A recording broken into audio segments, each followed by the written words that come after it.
Good afternoon. Also known as hypophysis cerebri. So, pituitary gland is otherwise known as hypophysis cerebri, and it is a small endocrine gland. Endocrine means it secretes hormones. So, it is a small endocrine gland. It secretes hormones, and the name for pituitary gland is hypophysis cerebri. Coming to the location of pituitary gland is located within the hypophyseal fossa on the superior surface of the body of sphenoid. We have already studied the osteology of sphenoid bone, and you know this is the body of sphenoid, and on the superior surface behind the tuberculum sellae there is a depression. That depression is known as hypophyseal fossa, and within this hypophyseal fossa the pituitary is located. So the location of pituitary is within the hypophyseal fossa on the superior surface of the body of sphenoid. In this picture here you can see this is the sphenoid sinus. Sphenoid sinus is located within the body of sphenoid, and there is a depression on the superior surface of the body of sphenoid. That depression is known as hypophyseal fossa, and this hypophyseal fossa is occupied by pituitary gland.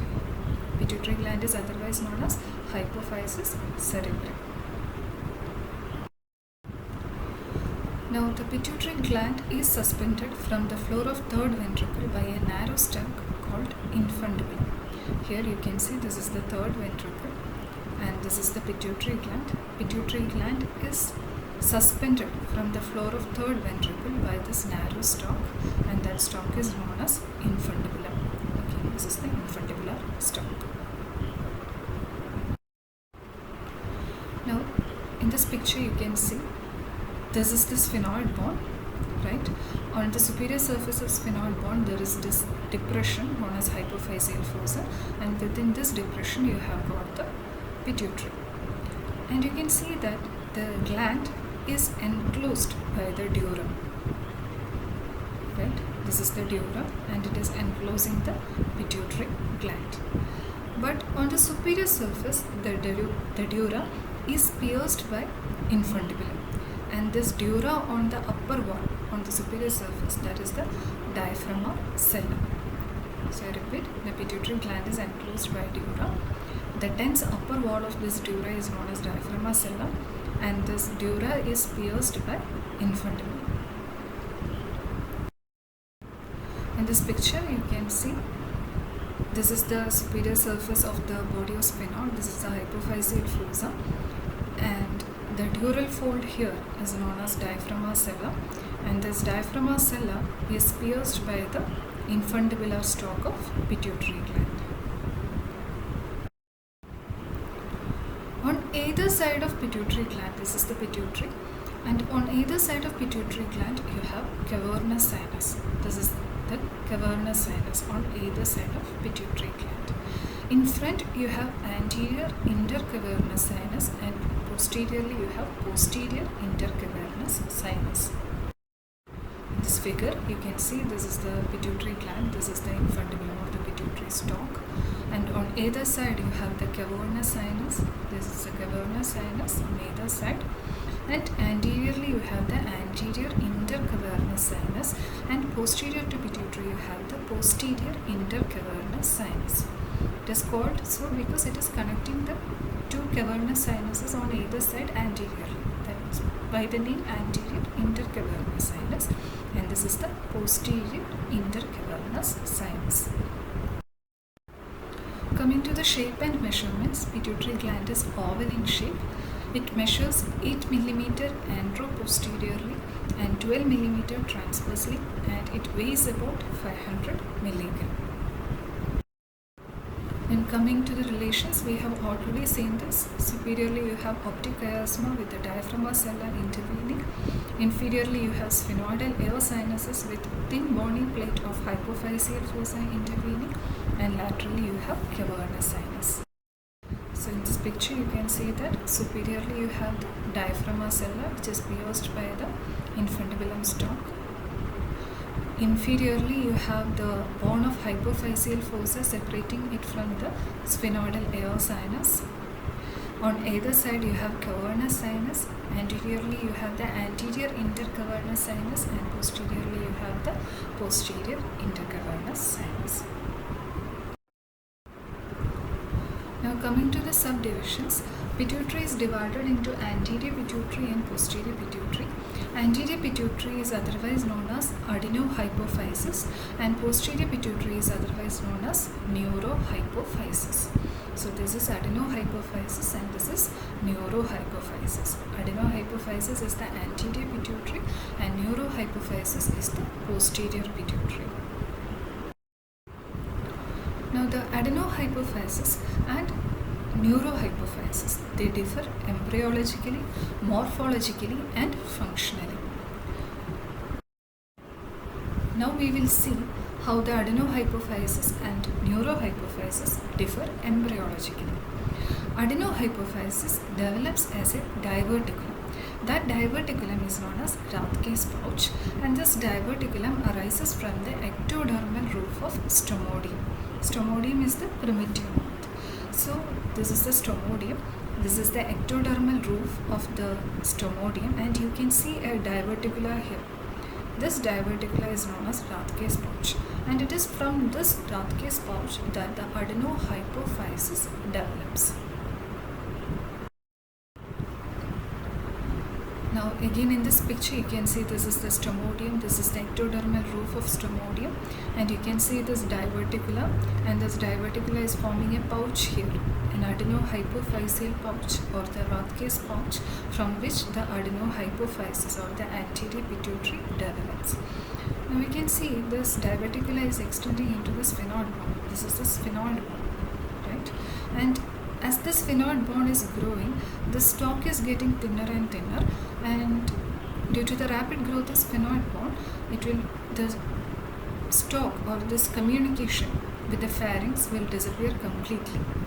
The sphenoid will grow rapidly and the communication with the roof of pharynx will disappear completely. So this is the adenohypophysis which has developed from the Rathke's pouch, and its communication with the pharynx has disappeared.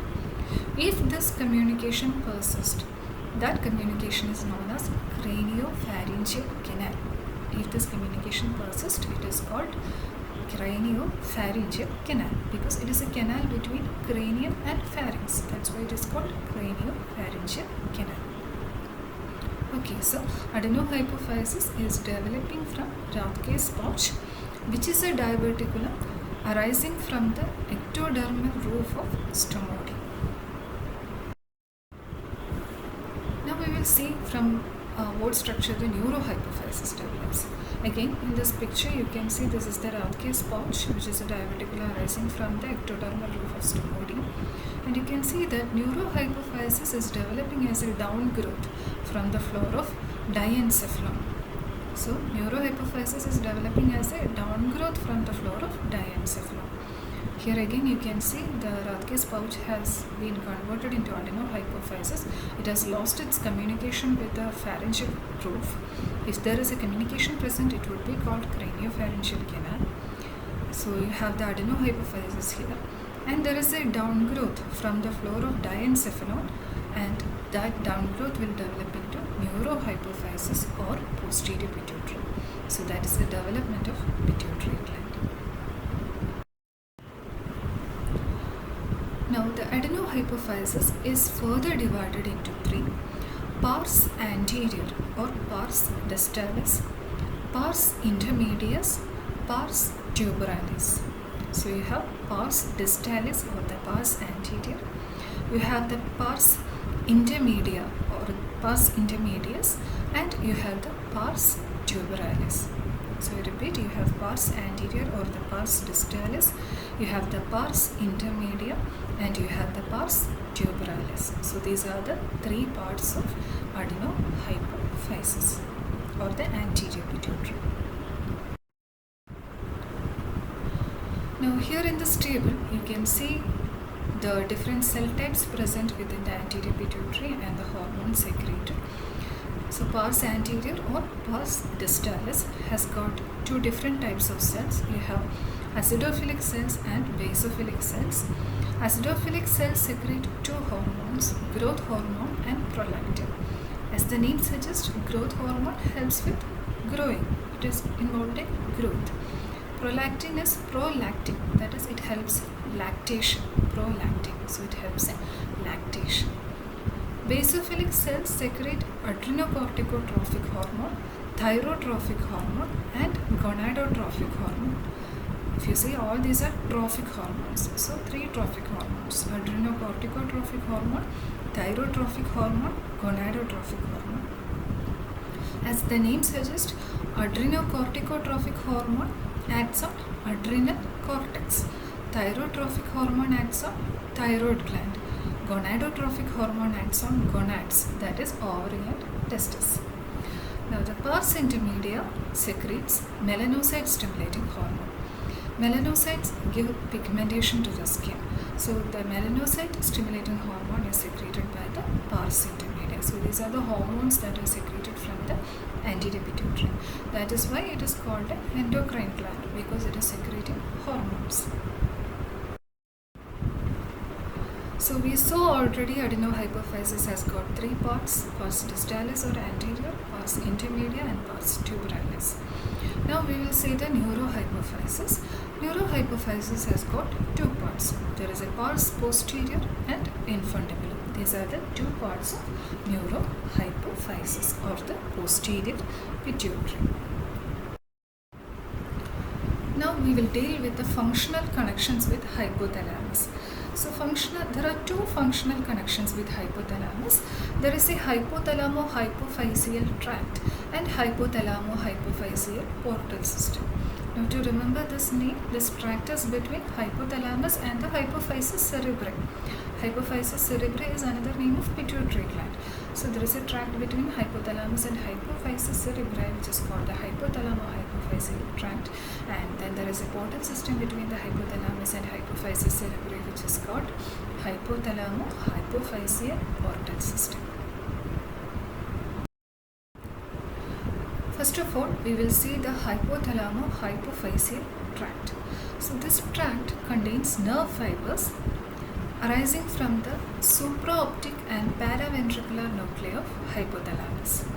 Nerve fibers arising from supraoptic and paraventricular nuclei of hypothalamus, and this is projecting into the posterior lobe of pituitary gland, that is pars posterior. It is projecting into neurohypophysis. It is projecting into the neurohypophysis of the pituitary gland.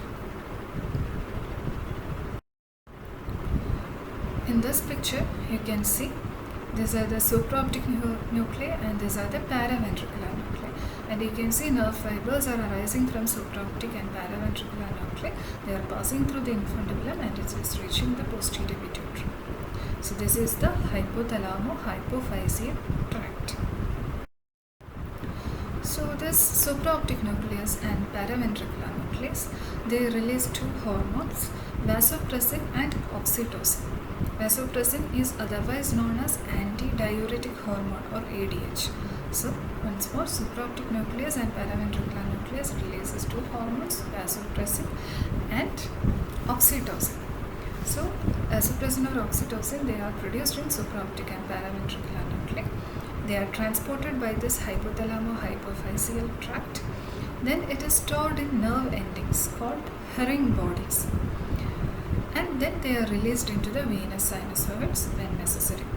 So vasopressin or oxytocin, they are produced in supraoptic and paraventricular nuclei. They are transported through the hypothalamo-hypophyseal tract, stored in the nerve terminals called herring bodies. Then they are released in the venous sinusoids when necessary. Now we will see the hypothalamo-hypophyseal portal system. This portal system consists of two sets of capillaries. One capillary, as the name suggests, is in the hypothalamus and the other capillary is within the hypophysis cerebri. So in the hypothalamus, the capillary is present within the median eminence, and in the hypophysis cerebri, the capillaries are present within the pars anterior. So this portal system is between two sets of capillaries. One set is within the median eminence of hypothalamus and the second set is within the pars anterior of the pituitary gland. This is the hypothalamo-hypophyseal portal system. Now, neurons of the hypothalamus produces hormones. These hormones are known as releasing factors. These releasing factors enter the capillaries of median eminence. These releasing factors are released or secreted into the capillaries of median eminence, which is carried by portal system to pars anterior. And in the pars anterior, these releasing hormones stimulate the release of appropriate hormones. If you remember, in neurohypophysis, the hormones, the oxytocin and vasopressin, they are synthesized in the hypothalamus. They are simply transported into the pituitary and from there into the venous cynosomes. Here, the releasing hormones secreted from the hypothalamus stimulate the pituitary to secrete its own hormones. Okay. So, in the hypothalamus, the neurons are secreting releasing hormones or releasing factors, which enter the capillary bed within the median eminence, then come via these capillaries into the pars anterior, and in the pars anterior, it stimulates the acidophilic and basophilic cells to secrete various hormones. So, from the pars anterior, new hormones are synthesized. You get prolactin, which goes to the mammary glands, growth hormone, which target the musculoskeletal system, thyroid stimulating hormone, which stimulate the thyroid gland, adrenocorticotropic hormone, which go and act on adrenal cortex, gonadotropins, which acts on gonads, namely ovary and testes. So to make it clear, in the this is an example. In the hypothalamus, corticotropin releasing hormone is synthesized. It is released into the capillaries within the median eminence. Through the portal system, it reaches pars anterior, where it will stimulate the cells to release adrenocorticotropic hormone, and this ACTH will act on the adrenal cortex. Coming to the arterial supply, pituitary is supplied by branches of internal carotid artery. There is superior hypophyseal artery and inferior hypophyseal artery. Then venous drainage. There are short veins which drain into neighboring dural venous sinuses. If you remember the relations, on either side we have cavernous sinus, anteriorly you have the anterior intercavernous sinus, and posteriorly you have posterior intercavernous sinus. Now, the hormones secreted by pituitary pass out of the gland through venous blood to the target sites. Now, we will see the clinical correlations. First of all, about craniopharyngioma. I hope you remember Rathke's pouch. In the embryology, in the development of adenohypophysis, we already discussed that adenohypophysis develops from Rathke's pouch, which is a diverticular arising in the ectodermal roof of stomodium. But we also know that this will later on disappear. When the sphenoid bone grows, its communication with the pharynx will disappear. But if there is remnants of Rathke's pouch, it can give rise to a tumor inside the sphenoid bone. That tumor is known as craniopharyngioma. So this is a craniopharyngioma. Then coming to the pituitary tumors are tumors within the pituitary gland, and they can cause symptoms in two ways. It can either cause symptoms due to pressure on adjacent structures or due to endocrine disturbances. Because it is an endocrine gland and releases hormones, it can cause symptoms due to endocrine disturbances. So pituitary tumors can cause symptoms either due to pressure on adjacent structures or due to endocrine disturbances. Now, what all symptoms can arise due to pressure on adjacent structures? There can be enlargement of hypophyseal fossa because of the large tumor. Patient can develop bitemporal hemianopia, that is loss of vision in the right and left temporal fields of vision. Patient can develop exophthalmos and ophthalmoplegia due to pressure on cavernous sinus.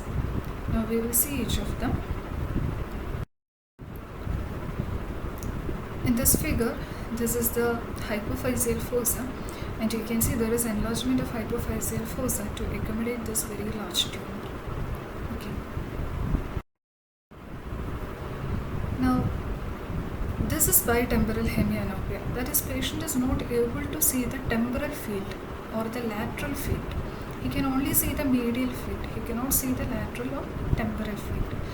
This is the normal peripheral vision. If the patient is having bitemporal hemianopia, patient won't be seeing the lateral fields. He will be only seeing what is in the middle. He won't be seeing what is lateral, what is present laterally. Okay.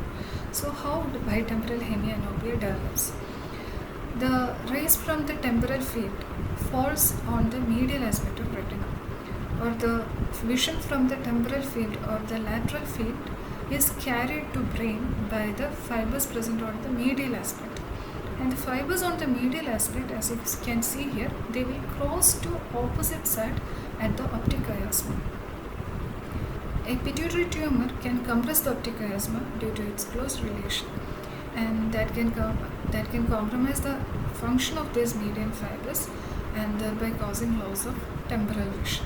Okay, so this is bitemporal hemianopia. Or patient can have ophthalmoplegia due to pressure on cavernous sinus. As I told earlier, on either side of pituitary you have cavernous sinus, and you have oculomotor nerve, trochlear nerve, and abducens nerve. Third, fourth, and sixth cranial nerves passing through the cavernous sinus. The third, fourth, and sixth cranial nerves are involved in eye movements. Extraocular eye movements are due to third, fourth, and sixth cranial nerves. So, when the tumor extends into cavernous sinus and compress these nerves, the extraocular movements will get restricted. Eye becomes fixed. That is known as ophthalmoplegia. So, ophthalmoplegia means patient is not able to move his eyes. This can happen due to pressure on cavernous sinus, because within the cavernous sinus you have oculomotor nerve and trochlear nerve and also abducens nerve. I told you symptoms can also be due to endocrine disturbances. It may not be always due to pressure. If symptoms are due to endocrine disturbances, numerous presentations can be there depending upon which hormone is secreted in excess. I am just giving you some examples.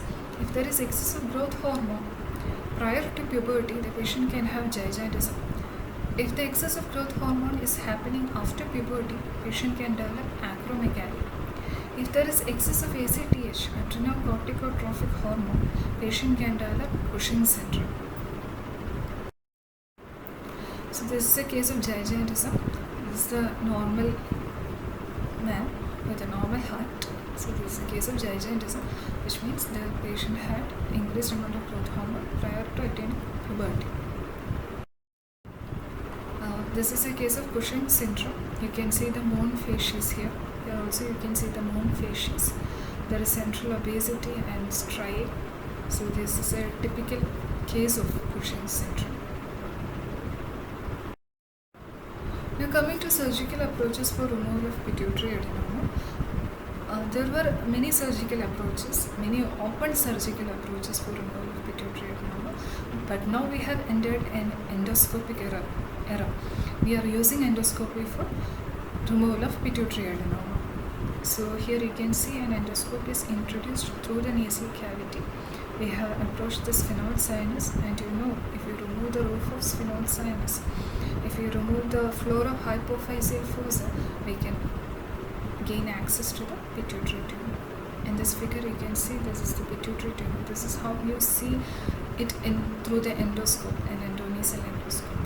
Okay, so this is the pituitary tumor or the pituitary adenoma. Thank you.